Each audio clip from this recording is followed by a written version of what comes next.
Hello everyone, কেমন আছো সবাই? আজকে তোমাদের সাথে আমি শেয়ার করব ডিমের এমন একটা রেসিপি যেটা খেয়ে তোমরা বলবে হ্যাঁ সত্যি একটা অসাধারণ রেসিপি। তার জন্য 7খানা ডিম দেখো আমি ফাটিয়ে নিলাম, নুন দিয়ে ফেটিয়ে নিয়েছি।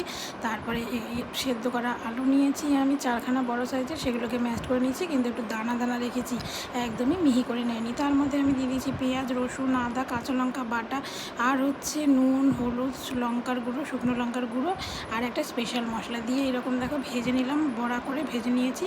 তারপর আলু আর গাঁঠি দেখলে ভেজে নিলাম, মানে কচু গাঁঠিগুলো। তারপরে এর মধ্যে গরম মশলা ফোড়ন দিয়ে টমেটো, পেঁয়াজ বাটা, আদা বাটা, রসুন বাটা সব কিছু মানে ডিমে যেরকম দেয় আর কি সেরকম দিয়ে কষিয়ে নিয়ে এর মধ্যে আলু আর ওই গাঁঠি কচুগুলোকে দিয়ে ভালো করে কষিয়ে নিয়ে জল দিয়ে দিলাম।